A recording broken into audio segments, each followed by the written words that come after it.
കല്യാണം കഴിഞ്ഞ സമയത്ത് സിനിമ കാണക്കം അങ്ങനെ എന്തെങ്കിലുമൊക്കെ കാണുമല്ലോ? ഞങ്ങൾ ഒരുമിച്ച് എപ്പോഴും സിനിമ കാണും. അന്ന് കണ്ട ഏതൊക്കെയാണ് സിനിമകൾ, ഓർമ്മയുള്ള സിനിമകൾ ഏതൊക്കെയാണ്? ഒരു ചില്ല എന്നാണെന്ന് തോന്നുന്നു എൻ്റെ പേര്, ലെനിൻ രാജേന്ദ്രൻ. ആ സിനിമ കണ്ട് കരഞ്ഞത് എനിക്ക് ഓർമ്മയുണ്ട് ഒരുമിച്ച് കണ്ടപ്പോൾ. അപ്പോൾ ഈ സിനിമകളെല്ലാം നിങ്ങൾ അങ്ങനെയുള്ള ഈ ഇതുമായിട്ട് ബന്ധപ്പെട്ട കമ്മ്യൂണിസവുമായിട്ട് ബന്ധപ്പെട്ട സിനിമകൾ മാത്രമേ കണ്ടിട്ടുള്ളൂ, അല്ലാതെ? അല്ലല്ല, അയ്യോ എനിക്ക് ഇംഗ്ലീഷ് ഫിലിംസൊക്കെ കാണാൻ നല്ല ഇഷ്ടമായിരുന്നു. പിന്നെ ഞാൻ കോളേജിൽ പഠിക്കുമ്പോൾ കാണുന്ന മുഴുവൻ ഈ അന്ന് കോളേജിലുണ്ടല്ലോ നമുക്കൊരു ഈ നല്ല സിനിമകൾ മാത്രമേ കാണുള്ളൂ.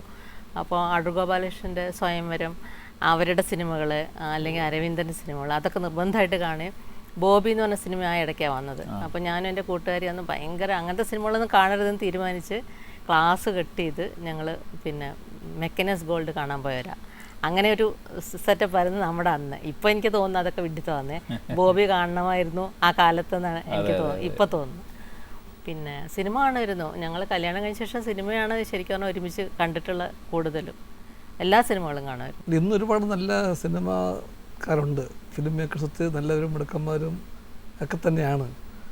പക്ഷെ എന്തോ ചിലപ്പോൾ നമ്മുടെ ഒരു ഇതിൻ്റെ പ്രശ്നമായിരിക്കാം, അന്നൊരു ഫിലിം മേക്കിങ്ങിലുണ്ടായിരുന്നൊരു സിൻസിയറിറ്റി അതുപോലെ ഇന്നുണ്ടെന്ന് എനിക്കറിയാൻ പാടില്ല. ഇന്ന് ഒരുപാട് സാങ്കേതിക സൗകര്യങ്ങളും സാമ്പത്തിക സൗകര്യങ്ങളും എല്ലാം കൂടെ വന്ന് ഒരു സിനിമാ നിർമ്മാണത്തിൻ്റെ, സിനിമ ഉണ്ടാക്കലിൻ്റെ പുറകിലുള്ളൊരു കൂട്ടായ്മയുടെ സുഖവും അധ്വാനവും ആത്മാർത്ഥതയും അതെനിക്കറിയില്ല, നമ്മൾ അവിടെ പോയി ജീവിച്ചിട്ടില്ല.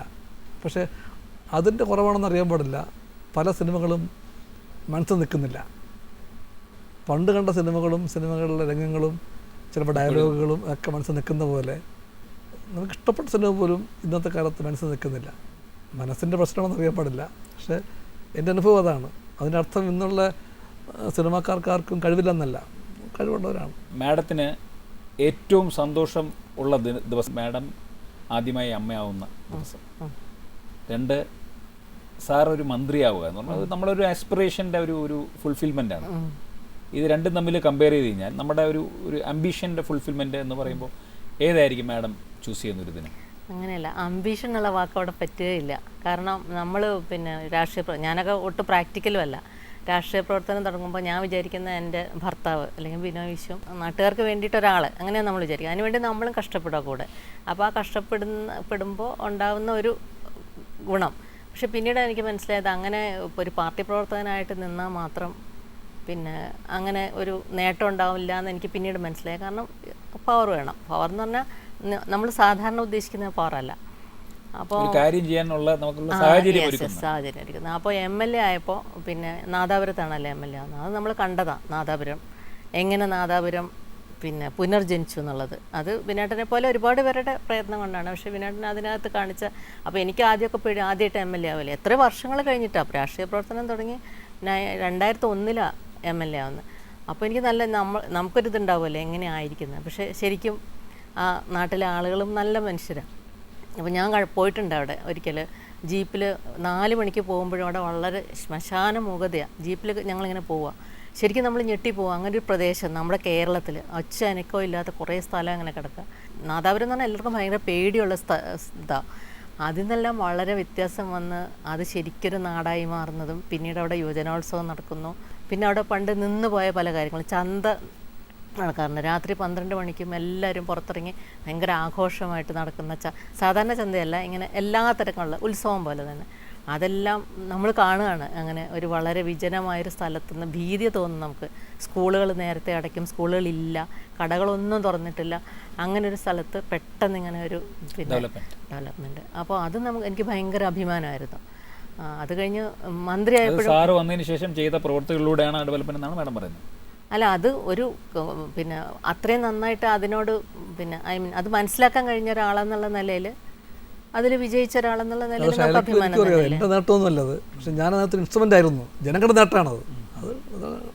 അല്ല, അങ്ങനെ നമ്മൾ അവരെ അറിയാൻ ശ്രമിക്കുക, അതൊക്കെ ഒരു വലിയ കാര്യമായിട്ടാണ് എനിക്ക് തോന്നുന്നത്. നമുക്ക് പവർ ഉപയോഗിച്ച് എന്തും ചെയ്യാം. പക്ഷേ പിന്നെ ഇങ്ങനൊരു അത് അവിടുത്തെ സിറ്റുവേഷനും അങ്ങനെയായിരുന്നു. അതെനിക്ക് ഭയങ്കര അഭിമാനം തന്നെ തോന്നിയിട്ടുണ്ട്. ഇതേ ചോദ്യം ഞാൻ കൊണ്ട് ചോദിക്കണം, ഒരു അച്ഛനാവുമ്പോൾ ഉണ്ടായിരുന്ന സന്തോഷത്തിനേക്കാളും വലുതായിരുന്നു? താരതമ്യം ചെയ്യാൻ പറ്റില്ല, രണ്ടും രണ്ടാണ്. ഇല്ല. പക്ഷേ എനിക്ക് ഈ രാഷ്ട്രീയ പ്രവർത്തനത്തിൽ, പ്രത്യേകിച്ചും കമ്മ്യൂണിസ്റ്റ് പാർട്ടി പ്രവർത്തനത്തിൻ്റെ ആത്യന്തിക ലക്ഷ്യം ഒരു MLA ആകൽ, മന്ത്രിയാകൽ അല്ല. അങ്ങനെ ചിന്തിക്കാൻ പറ്റുന്നില്ല, അങ്ങനെ ചിന്തിച്ചിട്ടില്ല. എന്നാലും അതിന് സന്തോഷമില്ല എന്ന് പറയുന്നത് തീർച്ചയായിട്ടും. ഇപ്പം ഞാൻ അതിനു മുമ്പ് ഞാൻ രാഷ്ട്രീയ പ്രവർത്തനമായിരുന്നു, കമ്മ്യൂണിസ്റ്റ് പാർട്ടിക്കാരനായിരുന്നു, നല്ലോണം വർക്ക് ചെയ്തിട്ടുണ്ട്. പക്ഷേ എന്നെ ജനങ്ങൾ അന്ന് അറിഞ്ഞതിനേക്കാളും എന്നെ അറിഞ്ഞു തുടങ്ങിയത് MLA ആയപ്പോഴാണ്. മന്ത്രി ആയപ്പോഴും ഞാൻ അതേ ആൾ തന്നെയാണ്, എൻ്റെ കഴിവുകളും അത് തന്നെയാണ്. അല്ലാതെ MLA ആയപ്പോഴോ മന്ത്രി ആയപ്പോഴോ എനിക്ക് എക്സ്ട്രാ ഒന്നും ഉണ്ടായിട്ടില്ല. അല്ല സാർ, കുറച്ചുകൂടെ കാര്യങ്ങൾ ചെയ്യാൻ പറ്റൂലേ? അല്ല, അപ്പം ജനങ്ങൾ നമ്മളെ അറിയുന്നു, അംഗീകരിക്കുന്നു. ആ അറിവിലേക്കും അംഗീകാരത്തിലേക്കും കൊണ്ടുപോകുന്നത് നമ്മൾ ചെയ്യുന്ന കാര്യങ്ങളാണ്. അങ്ങനെ കുറേ ചെയ്യാൻ പറ്റുന്ന കാര്യം ശരി തന്നെയാണ്. അത് ശരി തന്നെയാണ്, അതിനൊരു സംതൃപ്തി ഉണ്ട്. ഞാനൊരു ജനങ്ങളോട് കൂറ് കാണിച്ച MLA ആണ്. ആ നാടെന്നെ തീർച്ചയായിട്ടും ഓർക്കും, എനിക്ക് നല്ല ഉറപ്പുണ്ട്. ഞാൻ ജനിച്ചത് നാദാപുരത്തല്ല, പക്ഷേ എത്ര കാലം കഴിഞ്ഞാലും നാദാപുരത്തെ ജനങ്ങൾ ആ കാലത്ത് എന്നെ കണ്ടവർ എന്നെ ഓർക്കും. അത് സമ്പാദ്യം തന്നെയാണ്. എൻ്റെ പൊതുജീവിതത്തിൽ ഏറ്റവും വലിയ നേട്ടം എന്ന് ചോദിച്ചാൽ ഞാൻ പറയും, സംഘർഷങ്ങളിൽപ്പെട്ട് ഇങ്ങനെ വല്ലാണ്ട് മുരടിച്ച് കിടക്കുന്ന, ഒരിക്കലും ആൾക്കാർക്കൊരു പ്രതീക്ഷ കൊടുക്കാൻ കഴിയുന്ന ചിന്തിക്കാതിരുന്ന ഒരു സ്ഥലത്ത് ഒരു മാറ്റം ഉണ്ടാക്കിയതിൽ ഞാൻ മാത്രമൊന്നുമല്ല, എൻ്റെ മുൻഗാമിയെ സത്യൻ മുഖേരിയും പലരും പങ്കുവച്ചിട്ടുണ്ട്. അതിനകത്തൊരു ഡിസിസീവായൊരു പങ്ക് വഹിക്കാൻ എനിക്കായിട്ടുണ്ട്. മാഡത്തിന് ഇതുവരെ സാറിൻ്റെ ചോയ്സിൽ കുറേ പാട്ടുകൾ നമ്മൾ കേട്ടു. മാഡത്തിൻ്റെ ആ ദിവസങ്ങളിൽ അല്ലെങ്കിൽ മാഡത്തിന് സാറുമായിട്ട് ഇപ്പോൾ സാറ് പറഞ്ഞ ഇരുളിൻ ആ ഒരു പാട്ട് പോലെ എന്തെങ്കിലും ഒരു ഓർമ്മകൾ വരുന്ന ഏതെങ്കിലും ഒരു പാട്ടുണ്ട്? പിന്നെ കൊട്ടാരം വിൽക്കാനുണ്ടെന്ന സിനിമയിൽ ജയചന്ദ്രൻ പാടിയതാ. അതിന് ആദ്യത്തെ കുറച്ച് നല്ലൊരു കവിതയുണ്ട് അതിനകത്ത്. നീല കണ്ണുകളോ ഇങ്ങനെ, പിന്നെ കണ്ണുകളാണോ എന്ന് സംശയിക്കുന്ന കുറേ 4 വരികളും, പിന്നെ അതിനുശേഷം തൊട്ടേനെ ഞാൻ മനസ്സുകൊണ്ട്, ഒരു ഭയങ്കര റൊമാൻറ്റിക് മൂഡുള്ളൊരു സോങ്ങാണ്. തൊട്ടേനെ ഞാൻ മനസ്സുകൊണ്ട് കെട്ടിപ്പിടിച്ചേനെ ഞാൻ ഈ ചിത്രത്തോണിലെ പ്രതിമ പോലെ മാറിൽ ഒട്ടിപ്പിടിച്ചേനെ ഞാൻ. തൊട്ടേനെ ഞാൻ മനസ്സുകൊണ്ട് കെട്ടിപ്പിടിച്ചേനെ ഞാൻ ഈ ചിത്രത്തോണിലെ പ്രതിമ പോലെ മാറിൽ പൊട്ടിപ്പിടിച്ചേനെ ഞാൻ. തൊട്ടേനെ ഞാൻ.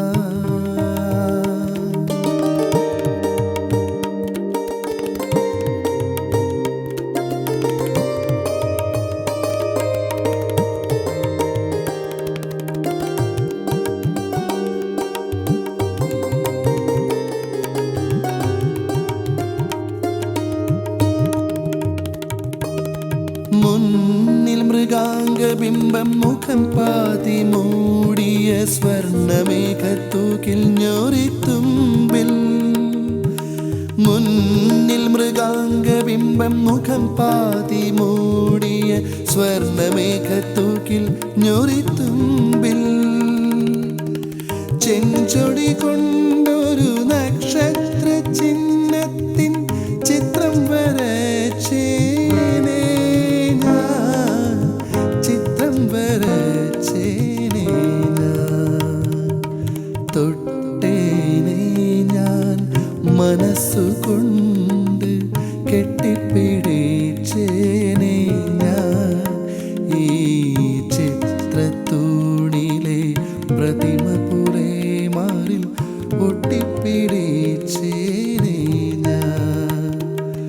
തൊട്ടേനെ ഞാൻ മനസ്സുകൊണ്ട് കെട്ടിപ്പിടിച്ചേനെ ഞാൻ ഈ ചിത്രത്തൂണിലെ പ്രതിമ പോലെ മാറിൽ ഒട്ടിപ്പിടിച്ചേനെ